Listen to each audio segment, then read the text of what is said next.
Hi, Taylor T. Carlson. Yet again, it's vinyl time. Metallica's albums have been reissued at Walmart, oddly enough of all places, in colored vinyl releases. Their first 5 albums, plus their most recent one, have gotten this treatment. I don't know if this is something we're going to see more of, but it's definitely something that has me intrigued as a fan. Now, I actually saved the stickers that came on each of these releases, so I'll show them off because they actually gave some pretty funny names to these releases. They got the, for Kill 'Em All, they have the Jump in the Fire Engine red vinyl. For Ride the Lightning, electric blue vinyl. For Injustice for All, they've got Dyer's green vinyl. And then this is my personal favorite, for the self-titled 1991 Black Album, they've got the Some Blacker marbled vinyl. Now, before I move on with this unboxing, there are 2 unpleasant things I have to get out of the way. First of all, I was not able to get the reissue of Master of Puppets, which is sad because that's like my favorite Metallica album. I pre-ordered the first 5 records. I got them all around like late January, early February, and I was told the Master of Puppets one would not arrive until February 5th because apparently they were out of stock. I'm recording this video on February 16th, and I still haven't heard anything. And I'm seeing people scalp these like crazy for outlandish amounts of money on eBay, and I'm simply not willing to pay that much money for one, so I'm going to hold out hope and hope that they do another print line of these and eventually get me my copy. I also did not order the reissue of Hardwired to Self-Destruct, their most recent album, for the simple reason that I already own it on vinyl. And I've got a red colored vinyl, whereas the Walmart reissue I think is like a yellow, orangish color. Anyway, let's go ahead and get started. I'll unbox each of these and I'll share a few of my opinions on the albums as well. First of all, we have where it all began for Metallica, and that's Kill 'Em All, their 1983 debut album. Great photo of the early band on the back there. Originally recorded for Megaforce Records. This is a quintessential classic. Metallica at their most raw. This has the lineup of Kirk Hammett, Cliff Burton, Lars Ulrich, and James Hetfield. Every Metallica album that has come since has had 3 of these 4 guys. Only the bass player slot has really changed a few times over the years. And one thing I actually really like about these reissues, aside from the colored vinyl themselves, they included a digital download card with each of them, which has artwork from the album. Now, don't try to redeem these codes because I've already redeemed them, but again, pretty cool touch, and I'm really glad to see that they gave fans that option. Anyway, we'll go ahead and unbox the rest of this one. Here's our liner notes. This side has the lyrics to the songs on it. And there are actually some songs on here that are still credited to Dave Mustaine, their original guitarist, who was fired and later started the group Megadeth. And then there's this photo collage on the other side. I love how low budget this looks because it just shows like what point in Metallica's career they were at. I'm guessing this is pretty much a reprint of the original liner notes. I've never owned this album on vinyl before, so unfortunately I can't really answer that question. And then here is our Jump in the Fire Engine red vinyl. It's kind of got this dark red marbled look to it.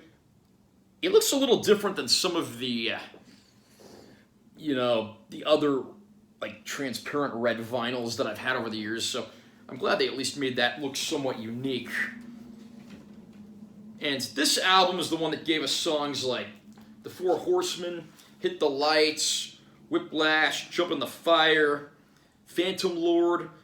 One of my personal favorite songs on here is Anesthesia, Pulling Teeth, which is basically like a 3-minute long Cliff Burton bass solo.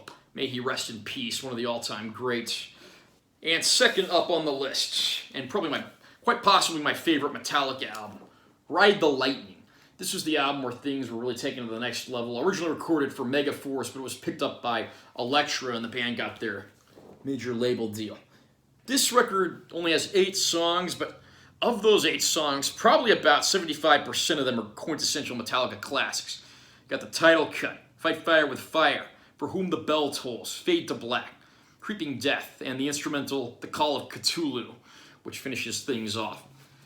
My favorite Metallica album is a toss-up between this and Master of Puppets. Either way, it's pretty damn close. Now, as with the other reissue for Kill 'Em All that I just showed off, this one also includes a digital download card for the album.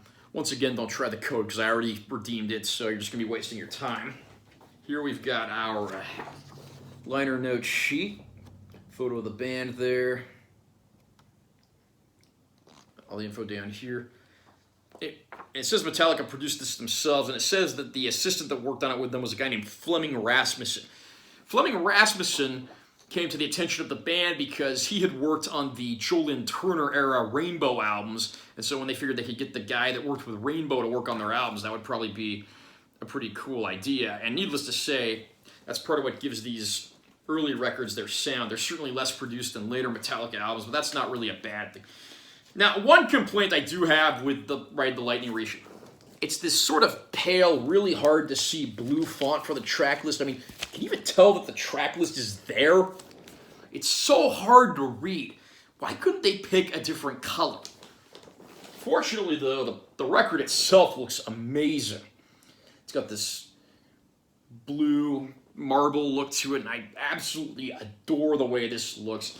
I just wish they would have chosen something a little easier to read for the track titles on here. Now, like I said earlier, unfortunately, I was not able to get the Master of Puppets reissue, so we're going to skip to their fourth album, And Justice for All. This was the first album to feature Jason Newsted on bass, who replaced Cliff Burton when he was killed in a bus crash in 1986, a few months after Master of Puppets' release. Now, the albums from here on out are all double albums because their runtimes are much longer. Once again, though, even with having to replace a member, Metallica still did not fail to please with this release. Here's our download card for this album. And the usual disclaimer, I already redeemed the code, so don't try it. This one, of course, features songs like Blackened, the title track, One, Eye of the Beholder, Harvester of Sorrow. There's some classics here, but most of the songs on this album have very long running times, so almost none of these songs ever get played live with the exception of the epic One, which remains one of the band's biggest hits. One complaint I do have with this release, despite being a double vinyl, it's not a gatefold. It's just two sleeves that are stuck in here. I really wish they would have given this the gatefold treatment because that would have looked absolutely gorgeous. Here's our lyrics, and of course you got the great Hammer of Justice artwork with the four band members' faces there. On this side, got our band lineup. Again, this was the first album to feature Jason Newsted. The album's infamous for having bass that's hard to hear because the production is a bit questionable, but you can't deny the quality of the songs themselves. This is Metallica at their finest, and it's the last album of what could truly be considered their classic era, as their sound would radically change on their next album. And the records on this one got this gorgeous green look to them with the marbled pattern in there. And once again, I love And Justice for All, production snafus aside. Still one of my personal favorite Metallica albums. And last but certainly not least, we come to the album that's made Metallica many new fans, though largely alienated them from some of their earlier raw thrash fans. That, of course, is the self-titled Black Album from 1991. Very minimalist cover art on here. You pretty much have an obscured Metallica logo and that little serpent down there. This album was the first one to feature producer Bob Rock. Bob Rock had previously produced Motley Crue's Dr. Feelgood album, as well as the self-titled debut from supergroup Blue Murder, one of my favorites of all time. This album, almost every song on this is a rock radio classic that still gets played to this day, 30 years later. Enter Sandman, Sad But True, The Unforgiven, Wherever I May Roam, Through the Never, Nothing Else Matters. And you got plenty of great deep cuts on this one as well. I'm really glad to see that this album broke the band. I mean, I do prefer the earlier raw thrash material, but I won't deny that this is still a damn good album. Here's our download card for this release, and I'm going to say it yet again, don't try the code because I already cashed it in. Here we've got our lyric sheet with some photos of the band and so forth.